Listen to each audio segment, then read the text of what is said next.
Hey everybody, it's Scott Steen with winnersandwhiners.com coming to you from the Joe Block studio deep in the bowels of the Winners and Whiners Sports and Entertainment Complex to bring you today's Deep 3. As always, don't forget to like, don't forget to subscribe. Two things that you guys have been doing very well at lately, so appreciate the efforts. Keep smashing those buttons. Keep smashing that thumb like it was about to get hit by a sledgehammer. And keep smashing that subscribe button as well. And of course, when you hit subscribe, it's a pretty cool thing. You hit the little bell there, and then you get notified every time we put up a brand new video. So make sure you do that if you haven't done so already. And of course, don't forget to tell us what you're playing. What are you on today? Are you tailing me? Are you fading me? You got a little NBA action working, taking a look in the NHL. Baseball, a lot of interesting baseball games out there. It was kind of hard to choose just a couple. So let me know what else you're on. It might be something I was taking a look at as well. And of course, last but not least, don't forget to head on over to winnersandwhiners.com and statsalt.com for even deeper dives than we do right here into every game, not just the Deep 3, but pretty much it's about the Deep 40 over there every day. So check that out as well. I might be exaggerating just a little bit as we're down to the playoffs, but you know what, 15, let's call it the Deep 20, all right? Let's call it the Deep 20 over at Winners and Whiners and Stat Salt. So check those out. You'll love it. You'll dig it. It will be an invaluable resource to you, much as it is to me. So there we go. Quick recap of yesterday, everybody. We had went 2-1 on the Deep 3 as we had the 76ers to take care of business in their revenge spot, and they did. We had the Phillies and the Mets to go over with their dreadful bullpens, and they did. And we had the Kansas City, Chicago White Sox over 9.5. Yikes! We got so close to the perfect day. The Royals, they put their leadoff man, they had the leadoff man on with a walk 6 times in this game and scored him just once, and that pretty much sealed our fate as they, true to form, put the leadoff man on base in the top of the 9th. And then saw their next 2 hitters swing at 6 pitches, only 2 of which were probably borderline strikes. So, way to go, guys. That was Soler and whoever else is, whatever Heather Hackasaurus is up there playing for the Royals. I don't know what shit bag it was, but it was one of them, you know. And so yeah, a big Royals fan here, by the way. Oh no, it was Billy Hamilton. Billy Hamilton, who. Good news, he's back after running up against the wall the other day, giving up a triple that actually wanted for. So, you know, good for Billy making it back. Came back just in time to be the absolute no-hit person that he has been for his entire career in Cincinnati. But I digress. Not that I'm bitter about that one loss or anything. And on the premium side, it was the golden sombrero for us as we go 8-3. Excuse me, 8-3. Freudian slip there. We went 0-3, a little bit different. We had the Red Sox team total over, and we had to tighten up our britches and hopefully see them go over 6.5. They got close. They scored 1. That was just ugly. It was Baltimore trouted out an absolute rag arm pitcher that they signed the first week of the season after everything was underway. They picked him up off the free agent pile. And he stopped being a dumpster fire long enough to just absolutely shut down the Red Sox bats. The few hard hit balls they had were right at somebody. And, yeah, no good there. And then we had the LA Angels first 5 over Texas. And speaking of hitting right at them, we faded Shelby Miller for Texas. That ended up being a good play as the Angels hung a 3 spot on him in the first inning. Scored 1 more. You'd think 4 would be enough to take care of business. But the Texas Rangers were able to nickel and dime it. Hit a couple of solo home runs. Shin-Shu Chu hit 1, as did, somebody else. I don't care. And that was enough to make it a 4-4 tie after 5. We had to lay half a run. So that one was no good. And in perhaps the most laughably bad bet of the day, and that's saying something considering we had Boston over 6.5, we had the Golden State LA Clippers under. So that went well. I think they went over the total of 235 with about 4 minutes gone in the third quarter. So yeah, that was brutal. As they ended up putting up, they put up 267, just ridiculous. And the Clippers came back from 30 points down midway through the third quarter. I went back and looked it up. ESPN had the Clippers, they had the Warriors as a 99.9% favorite to win the game when they had that 30-point lead. Might even be a little higher than that. I'm doubting that you give up a 30-point lead once out of 100 times. But good for the Clippers. Couldn't care less. Our bet was toast from the first quarter on, and I lost interest and stopped watching. So good for me. Sorry guys, I'm a little grumpy today. Sorry, but you know what? That's what tomorrow is for. So we're moving on. Let's start off in the NBA with the Orlando Magic catching 10 points again from Toronto. Yeah, not really sure. I think they're looking for Toronto to execute in a revenge spot here, as Toronto just laid 9.5 in the first one, lost outright, and they decided, well, you know what, Orlando needs another half point. We'll take it. We played a great trend when we faded Toronto, a team that is now 3-13 overall and 1-8 against the spread in game ones of playoff series. So, how do they do in game twos? Well, that is the question that's relevant now, isn't it? Well, starting in the Kyrie era, which was the 2012-2013 season, Raptors, they're just 2-6-1 against the number in game twos. Yes, Orlando played a near-perfect game and still won, and still had to pull it out on the last shot. I just think that's too many points to lay against the Orlando team that has won 12 of their last 14 and covered 11 of the 14 in that stretch, including winning and covering now 5 straight. Give me Orlando plus 10. We're going to the well one more time. Moving on to baseball, we're looking at the New York Mets as they take on the Philadelphia Phillies.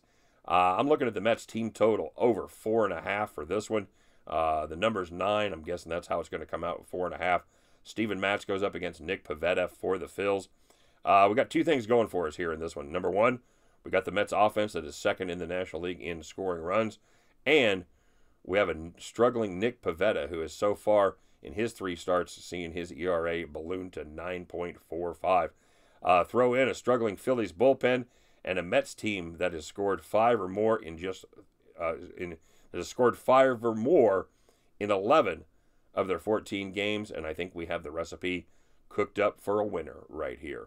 And finishing up in the major leagues once again, as the Pittsburgh Pirates take on the Detroit Tigers up there in the Motor City. Looking at the total of 8 here, and I like the under. I do. Joe Musgrove goes against Matthew Boyd for the Tigers, and these are 2 of the hottest pitchers in the majors, and they square off against the lowest scoring and the 5th lowest scoring team in the major leagues. Both pitchers have an outstanding whiff rate, a swing and miss rate, which is 17%. That is very, very good. A little context, Justin Verlander has a whiff rate this season of 13%. So that puts it into perspective for both of these guys.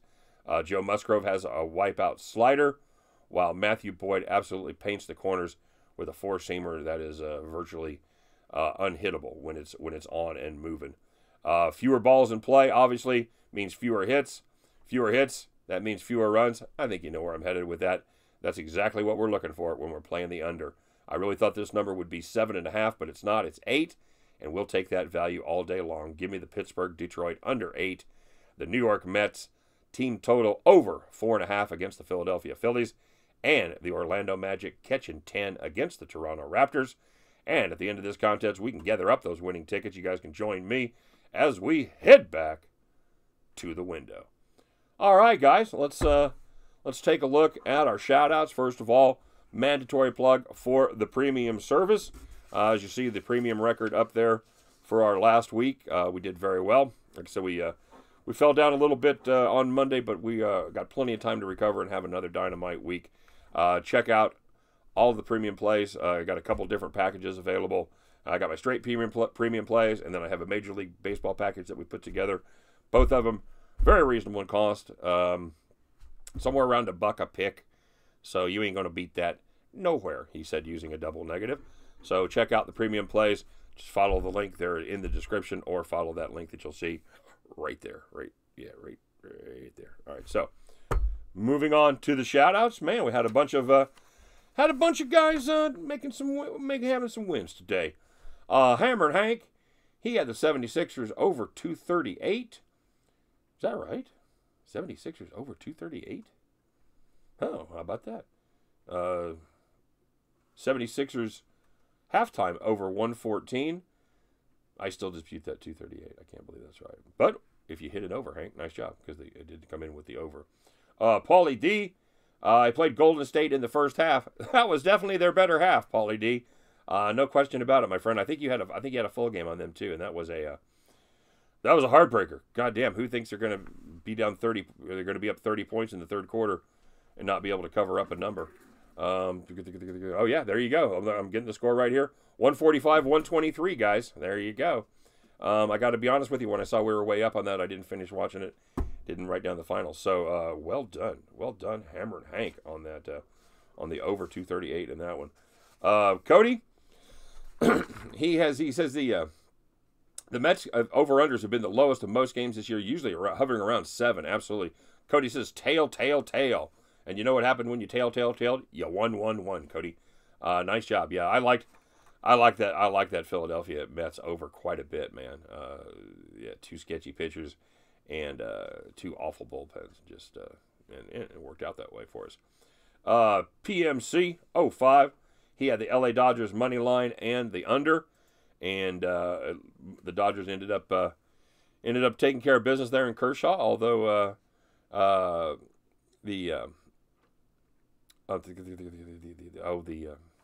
damn it, I saw the at bat that had Yasiel Puig with the Reds. His first at bat as he took Kershaw deep for a 2-run homer, but they were not able to hold that lead.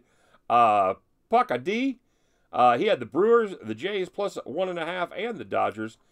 Super Cisco, he had over 225.5 on the 76ers Nets, and he had the Warriors first quarter -5. Well done there, sir.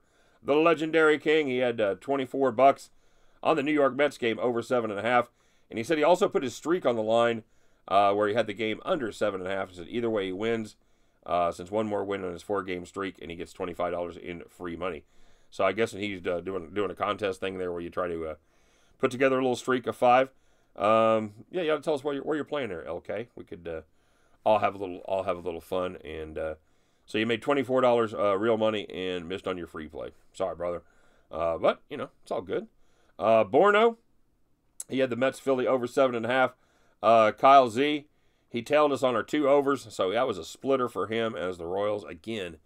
Half. Their bullpen did the job. They actually shat the bed there in the second half of the game. But, yeah, they just couldn't get one more run across. Kyle Z, Legion of Picks, he had the Cubs team total over 4.5, and he had the Mariners team total over 3.5. Well done. Miguel down there in NOLA. You know where he's not? He's not in NOLA. He's even further south. He's in Costa Rica for his 23rd anniversary. Said he's tailing us today, but he took the 76ers in the first half. Oh, and instead of the full game. You know, and it should have worked out. The 76ers had a nice lead there in the first half. Again, they fell apart there in the last 2 minutes, and they saved it all for the second half. So, Todd M. said he's 0-6 in the NBA, and he's not touching it. It's amazing the difference now with the playoffs. It's ugly, absolutely. Sticking with baseball only. Well, Todd, we went 1-1 today, and we deserved a better fate with the Royals. Mikey B., excuse me, he had the LA Dodgers money line. He had Philly -5, and he had the Philly money line as well. Cody, he said, with quick question, so would the NBA line still be the same as Game 1 spreads, basically, and not adjusting considering the underdog upsets that happen? If this is this the Vegas manipulating the line to get you to give more points on the favorite? You know, actually, Cody, it's not a terrible theory, but I think it's more of Vegas figuring the line, looking for revenge.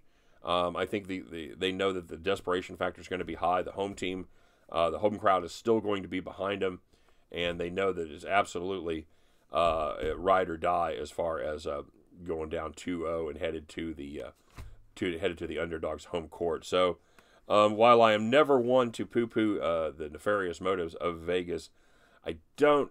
My guess is that they're just, and of course, they're always, and what they're.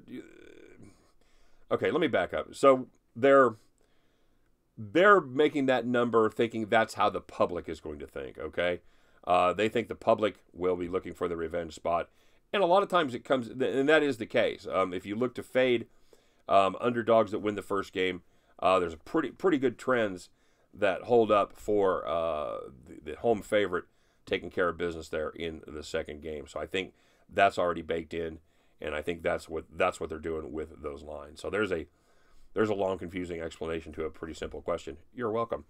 Todd tipped me to task for coming to you from the Ed Farmer studio last night, as he describes him, the beanball goon that ruined the career of the Royals' great outfielder Al Cowens. Good one, Scott, although I think he might have been being facetious when he said good one. Yeah, absolutely right, Todd. And I said it in the comment section, I was a big Al Cowens fan. I really, that was quite an outfield that they had out there with Al Cowens in right and Amos Otis in center, and then whatever Palooka of the month they would ended up putting in left field. Joe Zeb, Clint Hurdle, some of the more forgettable guys that were out there. But those two covered a hell of a lot of ground out there on the artificial surface of Royal Stadium, and it was a shame to see Al Cowens basically have his career ended by Ed Farmer. Yeah, and I said it in the comment section, I absolutely despise Hawk Harrelson and Ed Farmer. If I never have to hear it, and you can put it on the board one more fucking time in my life, I'll be a happy man. I hate both of them with a passion that is usually only reserved for people that I genuinely don't like. So, yeah, no good. And yeah, thanks for taking me to task there, Todd. Thanks for reminding me of a terrible moment in Kansas City Royals history. Cody, oh yeah, Cody said you weren't lying about the creepy smile on the dude from Jeopardy. He said, "Holy neck cords." The guy looks like a dummy that they use at dental hygienist school. Ah, that is a great description right there. Imagine running into him in a dark alley. Here's Johnny. Say cheese. All right, if you don't know what I'm talking about, you got to check it out. You got to check out the cat on Jeopardy. Smart cat, just dreadful smile. Scott B says, he's talking about, Scott wanted to get on the premium plan. He said he wanted to know how he's going to receive the picks. Two different ways, Scott. The premium plan, where we do all sports, you'll get your plays by video and by email, just kind of redundancy. Plus, I like to do the video, just to kind of talk to everybody and give them my thoughts and riff. I do a little riffing. Not much actually. The premium videos are much shorter. I get right to the point. No shout outs, none of that bullshit. But as he says in the middle of shout outs, okay. But I do tend to get right to the point in the premium videos.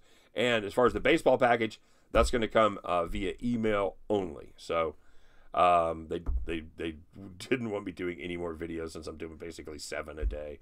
And that's how that's going to work out. So whichever one works for you, just follow the link there, brother, and happy to have you aboard. Oh, here's something that's cool. I just realized that, guys. Sometime in the next, week to 10 days or something, we're going to go over 1 million views since I started doing this. And that is, that just freaks me out. That means people have clicked to watch me talk 1 million times, which is basically 999,900 and about 90 times more than my 4 kids listen to me talk put together. So thanks to all you guys for checking out the videos, and I'll let you know when we go over 1 million. Yeah, we'll do that. Okay, so Elworthy Jamar Williams says he helped me without my Star Wars. The New Hope was the first one, and then The Empire Strikes Back, and then Return of the Jedi. Return of the Jedi was the movie that I could not think of. Good God. It's amazing the things as you get a little bit older, the things that just leave your brain, like Yasiel Puig, for example. Return of the Jedi. Yes, thank you, sir. Legendary King. He says in the Game of Thrones, he says the White Walkers win. Man, what a disappointing ending that would be. Well, congratulations. Everyone's dead and zombies rule the planet. That is great news. You could be right, LK. I don't know, man. And then Borno said he had the incest over 3. Oh, man. I think that's a solid play right there. You talking about for the whole season? Oh, yeah. Play the shit out of that over. You know what? And guys, I joke about this stuff. Some of the most money I've ever made was off of betting on American Idol. You can find value in these goofy picks, and that's why I like playing the Game of Thrones stuff. I had the year that Taylor Hicks won. Remember the Soul Patrol guy? I had him, and then I had the other cat, little scruffy dude that ended up finishing 4th. And it was a 100-point must market. So the price was like the stock market where you'd buy them low, price would go up every week if somebody else was eliminated, then you could sell it. And I ended up pulling the plug on the 4th place kid, made a shit ton of money on him, but rode Taylor Hicks to the end, and it was, yeah, ridiculous. But so yeah, there's money to be made. And I was going to do the Game of Thrones, and I forgot to do it. I was going to do some capping on the Game of Thrones. So yeah, sorry guys, I forgot to do that. I thought that would be a little bit of fun. And Cody says, speaking of the Game of Thrones bet, it sounds like a degenerate, like Adam Levine's hat.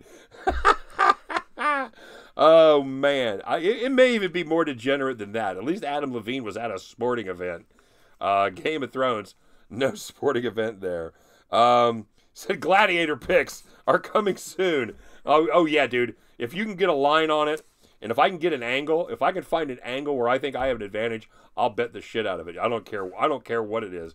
If they put up a line on high school softball, and I think I got a shot, I'm betting. I don't care. Call me a D-gen, if you will. Call me a D-gen from up country, but I will take any advantage I can get. All right, guys. As always, it's been a hoot. Let's get some wins today. Keep the hot streak going on the Deep-3. And fire it back up again on the premium side. You guys, as always, are the best, and I will talk to you tomorrow. Everybody take care. Good luck. Let's get some wins tonight. Later.